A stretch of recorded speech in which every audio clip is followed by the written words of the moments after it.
예수님이 십자가에 달리시기 전 이제 한 주 전이지요. 예수님이 어린 나귀를 타시고 예루살렘 성에 들어가십니다. 예수님께서 예루살렘 성에 들어가신 후에 많은 일들을 행하시는데요. 가장 중요한 사건이라고 한다면 당시 기능을 상실한 성전을 뒤집어 엎으신 사건이었습니다. 성전 정화 사건, 또 성전 청결 사건이라고 우리가 부르기도 하죠. 그리고 예수님은 그 성전에서 당시 종교 지도자들이었던 서기관들과 또 바리새인들과 수많은 논쟁을 하시면서 많은 가르침을 베푸십니다. 이러한 일들을 행하신 이후에 예수님께서 제자들과 함께 이제 성전에서 나오시게 되죠. 그때 제자 중 하나가 예수님께 웅장한 성전의 외관을 보며 자랑스럽다는 듯 그렇게 말을 합니다. 예수님, 이 성전에 이 화려한 돌들 좀 보세요. 정말 아름답고 웅장하지 않습니까? 아마 그 한 제자가 예수님께 원했던 답은 이런 답이었을 겁니다. 와, 정말 네 말대로 그 돌 하나하나가 쌓여져서 만들어진 이 성전 너무나도 아름답구나. 하나님이 세상 끝날에 이 성전을 회복하실 거야. 아마 그 물었던 한 제자는 이 대답을 원했을 겁니다. 비단 이것은 한 제자뿐만 아니라 모든 제자들의 기대였고 당시 모든 이스라엘 백성들의 기대였습니다. 그러나 그러한 기대와는 달리 예수님은 가히 혁명적인 이야기를 하시죠. 이런 이야기를 하십니다. 내가 이 큰 건물들을 보느냐? 돌 하나도 돌 위에 남지 않고 다 무너뜨려질 것이다. 제자들은 엄청난 의구심이 들었을 겁니다. 고개를 갸우뚱하며 무거운 발걸음으로 예수님과 함께 감람산에 오릅니다. 예수님의 말씀을 도저히 이해할 수 없었고 또 인정할 수 없었던 베드로와 야고보와 요한과 안드레가 예수님께 조용히 묻습니다.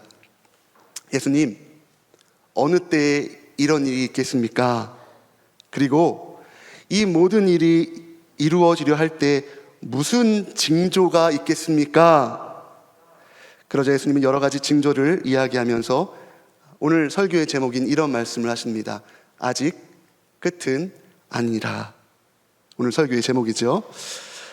예수님께서 아직 끝은 아니다 말씀하셨는데 아직 끝은 아니다. 어떤 의미가 있을까 곰곰이 생각해 보았습니다. 여러분, 우리가 벌써 잊혀진 것 같습니다. 지난 코로나 시절의 경험들 여러분 우리가 다 해왔죠. 눈으로 볼 수 없는, 눈으로 확인할 수 없는 작은 바이러스로 인해서 세상의 이 세계 모든 대륙의 사람들이 두려워했습니다. 속수무책으로 죽어가는 사람들 가운데 많은 이들의 생명에 위협을 느끼기도 했죠. 그것뿐인가요? 경제적인 어려움이 찾아왔습니다. 그래서 그로 인해서 많은 소상공인들, 많은 사람들이 두려워했고 또 걱정 속에서 살았던 일들 여러분들 다 기억하실 겁니다. 그렇게 강해서 결코 무너지지 않을 것 같았던 세상이 정치, 경제, 사회, 문화, 종교에 이르기까지 모든 부분에서 엄청나게 흔들렸습니다. 아주 작은 바이러스 때문에 그렇게 된 거죠. 세상이 흔들리고 사람들이 흔들리고 또 신앙이 흔들렸습니다. 신앙도 많이 흔들렸죠. 엄청난 위력으로 세상을 요동치게 했던 그때의 일들을 우리는 지금도 명확하게 기억하고 있습니다. 자, 그런 일들이 있었고요. 또 근래에 있었던 일이지요.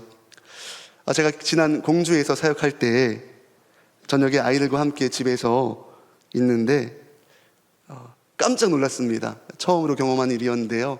공주에서 지진의 진동을 아주 강하게 느꼈습니다. 그때 옆집에는 한성욱 전도사님이 살고 있었는데 같이 사역하면서 있었는데 갑자기 우웅 건물에서 소리가 나면서 건물이 흔들리는 거였습니다. 얼마나 두렵던지요. 그래서 모든 가족들이 다 뛰쳐나와서 교회 주차장으로 나왔던 그런 기억이 있는데요. 자, 그런데요, 군산으로 이사 와서 한성호 전사님 먼저 이사 왔습니다. 저도 따라서 이사를 왔지요. 이사 와서 또 큰 지진을 경험하게 되었습니다. 누구 때문일까요?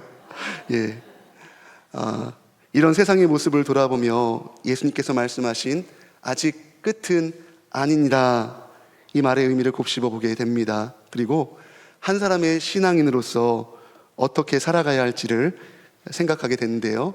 먼저 두 가지를 생각해 보게 되었습니다. 첫 번째 생각은 아직 끝은 아니지만 지금이 마치 끝인 것처럼 살아가는 신앙인이 되어야겠다라는 생각을 했습니다. 끝은 아니지만 지금이 마치 끝인 것처럼 살아가는 성도가 되어야겠다라는 생각을 했고요. 오늘이 끝이 아니지만 마치 끝인 것처럼 오늘 하루를 성실하게 살아가야겠다라는 그러한 결심, 또 그러한 각오를 하게 되어집니다. 오늘이 끝이 아니지만 마치 끝인 것처럼 오늘이라는 하루에 내 안에 모든 것을 쏟아놓는 열정으로 살아가야겠다, 이런 마음을 갖게 되어집니다. 오늘을 살아갈 때 끝은 아니지만 마치 끝인 것처럼 하나님의 기쁨이 되는 사람으로 하나님 앞에서 전심으로 하루의 삶을 살아야겠다라는 생각을 하게 되었습니다. 자, 두 번째로 아직 끝은 아니지만 끝을 바라보며 끝을 향해 나아가는 삶을 살아야겠다라는 생각을 하게 되었습니다. 성경에 나오는 많은 믿음의 선진들이 그와 같은 삶을 살았죠. 그리고 이 땅에서 외국인과 나그네와 같은 삶을 살아갔습니다. 왜냐하면 그들이 나그네와 외국인 같은 삶을 살았던 이유는 그들이 바라봤던 것은 이 땅의 우리의 고향, 이 땅의 본향이 아니었기 때문이었죠. 이 땅의 것들이 아니었기 때문이었죠. 아직 끝은 아니지만 끝에 가게 될 더 나은 본향을 우리 믿음의 선진들이 바라보았기 때문이었습니다. 하나님은 이런 이 믿음의 선진들의 하나님이라 일컬음을 받기에 부끄러워하지 않으셨다라고 말씀하고 있습니다. 나는 아벨의 하나님이다. 나는 믿음의 사람 노아의 하나님이다. 나는 아브라함의 하나님이다. 이렇게 일컬음을 받는 것을 두려워하지 않았습니다. 그래서 그들을 위해서 한 성을 예비하셨다라고 말씀하고 있죠. 히브리서 11장 16절인데요. 제가 한번 읽어보겠습니다. 그들이 이제는 더 나은 본향을 사모하니 곧 하늘에 있는 것이라. 이러므로 하나님이 그들의 하나님이라 일컬음 받으심을 부끄러워하지 아니하시고 그들을 위하여 한 성을 예비하셨느니라. 하나님께서 저와 여러분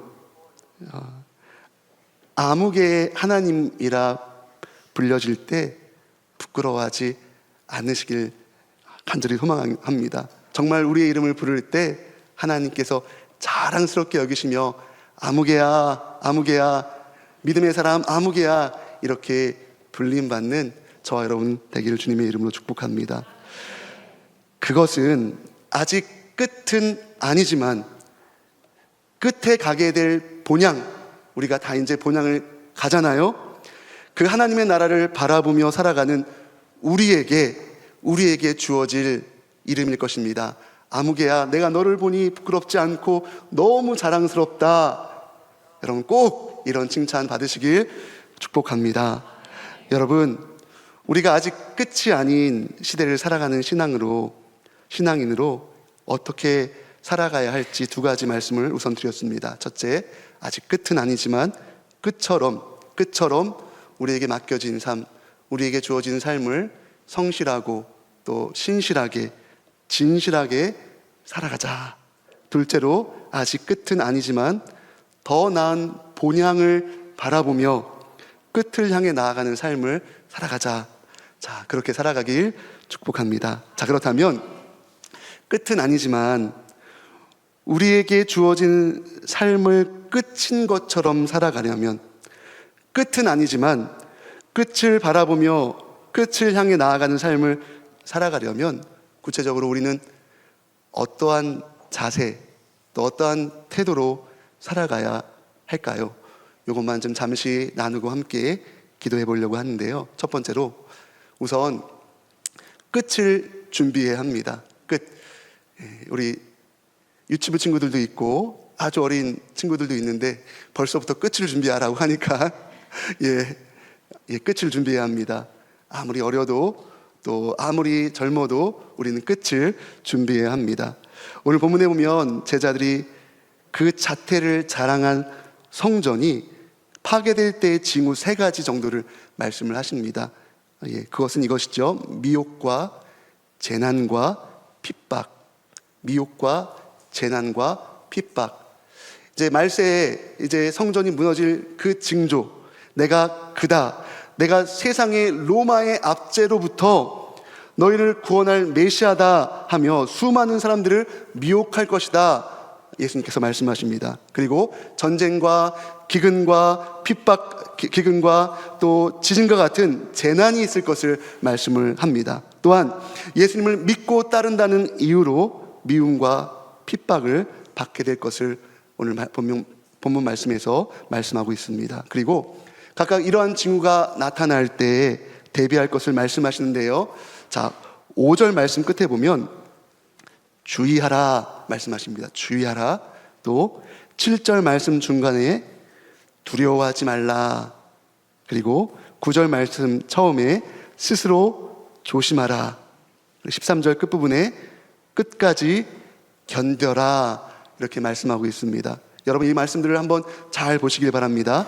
그 어디에도 너에게 닥친 고난, 너에게 닥친 미혹, 재난, 핍박이 다가왔을 때 그것을 피하기 위해서 노력해라, 그렇게 말씀하고 있지 않습니다. 그것으로부터 피하기 위해서 힘써라, 그렇게 말씀하고 있지 않습니다. 이렇게 말씀하고 있죠. 주의하라, 두려워하지 말라, 스스로 조심하라, 끝까지 견뎌라. 아직 끝은 아니지만 지금을 끝처럼 살아가는 그리스도인, 아직 끝은 아니지만 끝을 바라보며 향해 나아가는 그리스도인은 고난을 피하기 위해서 노력하는 삶을 살아가는 것이 아니라 끝을 준비하고 대비하는 삶을 살아야 할 것을 예수님께서 분명하게 제자들에게, 또 이 시대를 살아가는 우리에게 분명하게 말씀해주고 있습니다. 여러분, 우리가 살아가는 지금의 상황 속에서 너무 두려워하거나 또 그 상황 속에서 두려워하지 마시길 바랍니다. 지나치게 과민하게 예민하게 반응하지 마시기를 바랍니다. 이러한 상황 속에서 물론 두렵고 많은 어려움들이 있죠. 그러나 이러한 상황 속에서 준비합시다. 저를 신앙적으로 어렸을 적부터 지도해 주신 목사님이 계십니다. 그분은 자신의 이야기를 이제 성경 공부나 또 저를 훈련시킬 때마다 이제 말씀을 해 주었는데요. 이분이 부산에 있는 해양대를 졸업을 했어요. 해양대 졸업하면 이제 2등 기관사가 되어서 배를 탔다고 하는데, 배를 타고서 이제 기관사로 전 세계를 항해를 했다고 합니다. 오랜 기간 배를 타면서 가장 힘들었던 것이 무엇이었을까요? 신앙인이니까 주의를 지킬 수 없었던 것이 너무 힘들었던 겁니다. 얼마나 영적으로 공고하고 힘들었을까요? 그런데 그분이 말하길 이런 말씀하는 겁니다. 그때, 그러한 때 진짜 믿음이 나오더라, 이런 말씀하셨습니다. 진짜 믿음. 그분이 기관사로 배에서 지내는 동안 어떻게 했겠습니까? 아무도 없는 그 배에서 그리스도인으로서 하나님을 예배하는 예배자로 섰다는 것입니다. 아무도 없는 그곳에서 하나님을 예배하는 예배자로 훈련되었다는 겁니다. 여러분, 우리가 지금 이 시간을 통해서 준비해야 할 것은 아무도 없는 그곳에서도, 누구도 보지 않는 그곳에서도 하나님을 예배할 수 있는 예배자로 준비되어져야 합니다.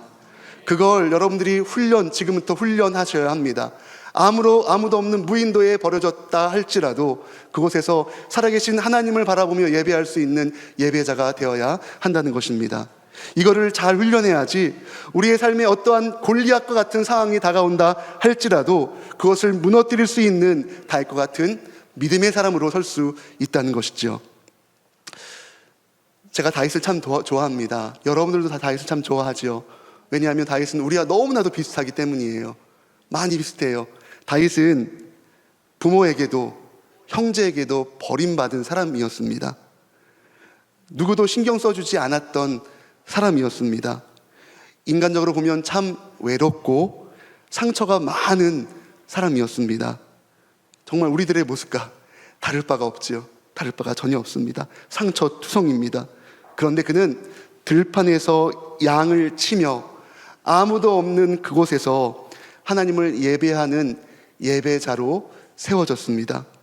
그는 그렇게 어느 곳에서든지 하나님을 예배하는 예배자로 세워졌기에 들판에서 골리앗을 향해 나아갈 때에도 그 골리앗을 하나님을 믿는 믿음으로 쳐서 무찌를 수 있었던 것입니다. 그리고 하나님은 그를 통해서 위대한 역사를 이루셨던 거죠.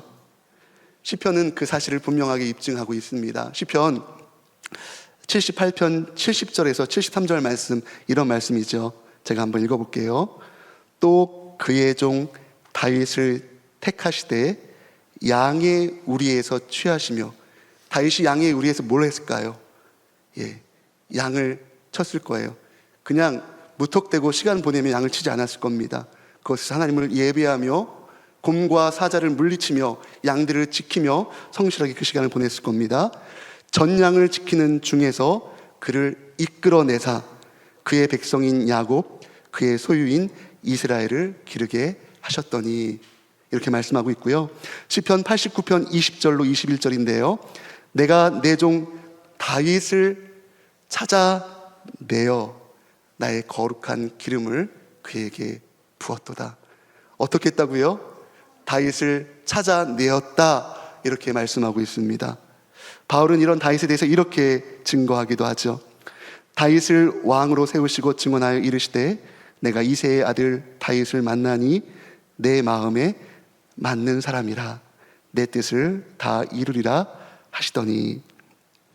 사랑하는 여러분, 시스템이 갇혀 있지 않아도, 환경이 갖춰져 있지 않아도, 누구도 보는 사람 없고 아무도 알아주지 않아 홀로 있어도 다윗처럼 하나님을 예배하는 참 예배자로 서시길 주님의 이름으로 간절히 축원합니다. 특별히 오늘 우리 어린 친구들 주관으로, 우리 교회학교 주관으로 예배를 드리고 있는데, 우리 어린이들, 학생들, 청년들 모두가 어느 곳에서든지, 또 특별히 아무도 보지 않는 그곳에서 하나님을 정직하게 예배할 수 있는 예배자로 훈련되어지고 예배자로 세워질 수 있길 주님의 이름으로 간절히 축원합니다.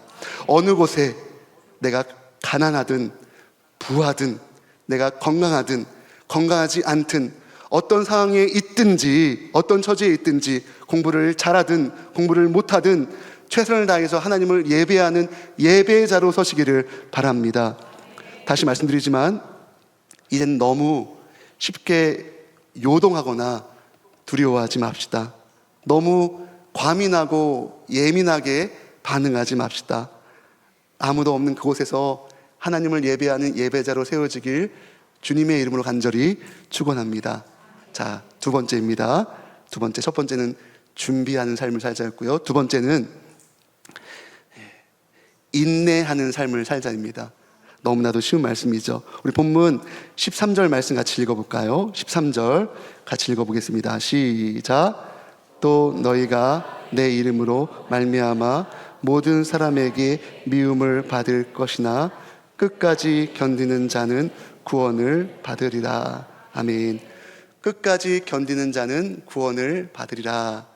이 말씀, 여기서 끝까지는 정말 끝을 의미할 수도 있지만, 여기서 끝까지는 계속해서, 끝까지 계속해서 견디라라는 의미를 갖고 있습니다. 계속해서 견뎌라, 계속해서 인내하라는 겁니다.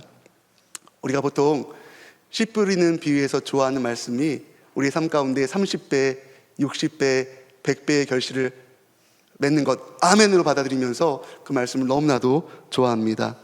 우리가 이런 복을 받고 싶으니까요. 그런데 여러분, 이것보다 더 중요한 말씀은요, 이거죠.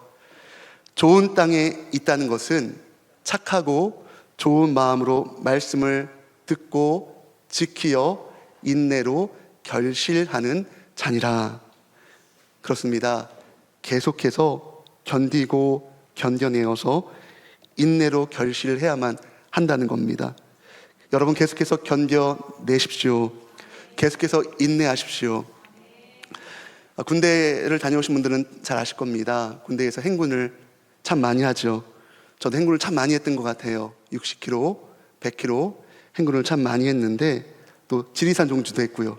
지리산도 군장을 메고 지리산을 2박 3일 동안 종주를 한 적도 있었는데, 근데 그렇게 무리 없이 행군을 하려면 행군하기 전에 준비 체력을 갖춰야 합니다. 체력 훈련을 해야 합니다. 다져진 체력이 있어야지 그 힘든 행군을 그나마 잘 감당할 수 있습니다. 자, 그래서 이 쫄병 때 후임병이었을 때 선임병들이 이제 일과가 끝나면 체육관을 늘 데리고 갑니다. 너무 괴로운 시간이죠. 너무 힘든 시간이죠. 체육관이나 연병장에서 후임병들에게 체력 단련을 시킵니다. 윗몸 일으키기, 팔굽혀펴기, 그리고 엄청나게 뺑뺑이를 돌리죠. 예, 여러분 아실 겁니다. 축구 골대 돌아 선착순 1명. 예, 엄청나게 아주 악으로 깡으로 1등하기 위해서, 선착순 1명이 되기 위해서 달렸던 기억이 있는데, 한계점에 도달했을 때, 더 이상은 한 개 이상이 하기가 힘들 때 선임병이 말합니다. 한 개만 더, 한 개만 더, 한 개만 더. 예, 한 번 더. 축구골대 찍고 선착순 2명.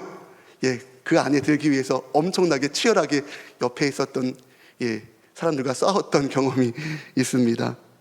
제가 요즘에 잘 하지 않았던 운동, 헬스를 다니고 있는데요. 제가 좀 상체가 약해요. 상체가 약해서 상체 운동을 할 때는 너무 힘들더라고요. 제일 힘들 때가 언제였냐면, 이제 헬스 트레이너가 이제 상체 운동을 하잖아요. 하다가 한 개만 더 해보세요 할 때가 제일 힘듭니다. 한 개만 더, 한 개만 더. 그렇지만 힘들지만 그 한 개만 더를 견뎌내야 합니다. 그걸 해내야 합니다. 그래야지 근육이 생기거든요. 그래야지 힘이 붙거든요. 그렇게 한 개만 더 그것을 해나갔을 때 체력이 좋아지게 되는 겁니다. 행군을 할 수 있는 좋은 체력이 만들어지는 거죠. 그렇게 인내하며 감당했을 때 100km 행군뿐만이 아니라 어려운 훈련들을 감당할 수 있는 몸이 만들어지는 것이죠. 마라톤이 42.19km이죠. 마라톤을 뛴다는 것은 결코 쉬운 일이 아닙니다. 몇 번이고 쉬고 싶고 멈추고 싶고 심장이 터질 것 같죠. 숨이 턱 밑에 차오를 때도 있습니다. 주저앉고 싶을 때도 있습니다. 죽음의 사점을 몇 번씩이나 넘나드는 것 같습니다. 마라톤 선수가 이 사점을 넘어설 수 있는 것은 인내로 견뎌낸 반복적인 훈련이 있었기 때문이었습니다. 여러분, 인내하십시오. 끝까지 계속해서 견뎌내십시오.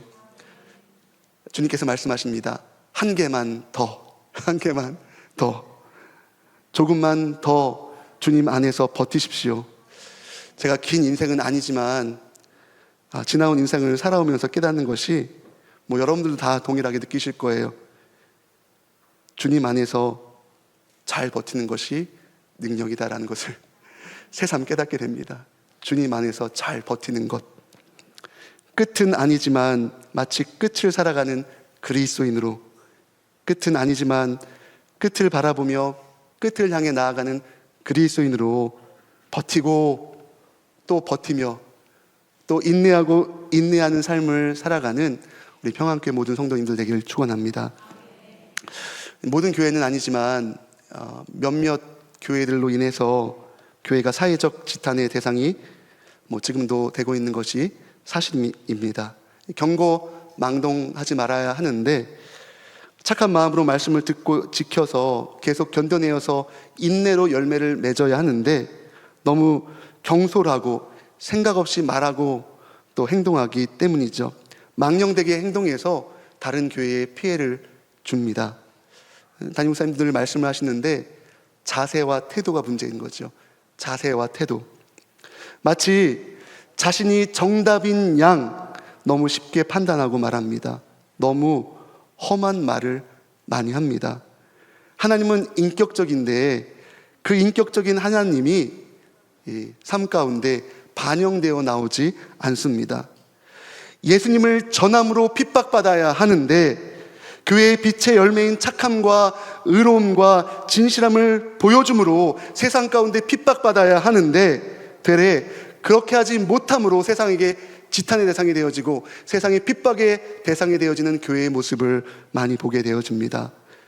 여러분, 교회에 인내의 영성이 회복되어야 합니다. 생명이 떨어져 나가도 고난이 휘몰아쳐도 요동하거나 두려워하지 마시길 바랍니다. 과민하고 예민하게 반응하지 마시기를 바랍니다. 그때도 끝까지 그래도 견디고 또 견디고 끝까지 견뎌내시기를 바랍니다. 한 번만 더 참으면 되는데 그 한 번을 못 참아서 주저앉고 넘어지고 또 좌절하며 낙심할 때가 참 많은 게 우리의 모습인 것 같습니다. 여러분, 한 번만 더 참으시면 됩니다. 한 번만 더 주님 안에서 인내하시면 됩니다. 그렇게 할 수 있는 이유가 우리가 끝을 바라보고 끝을 향하고 있기 때문입니다. 온전히 우리 가운데 임할 하나님의 나라를 우리가 바라보고 있기 때문입니다. 흔들리지 않는 하나님의 나라, 흔들리지 않는 하나님의 나라를 우리가 대망하고 있기 때문입니다. 아니, 우리는 그 흔들리지 않는 나라를 이미 이 땅 가운데 살아가고 있기 때문입니다. 히브리서 12장 28절 말씀이죠. 그러므로 우리가 흔들리지 않는 나라를 받았은즉 은혜를 받자. 이로 말미암아 경건함과 두려움으로 하나님을 기쁘시게 섬길지니. 세상 흔들리고 사람들은 다 변하여도 결코 흔들리지 않는 믿음의 사람으로 서시기를 바랍니다. 또 그 하나님의 나라를 바라봄으로 경건과 두려움으로 하나님을 기쁘게 섬기시기를 바랍니다. 사랑하는 여러분, 끝은 아니에요.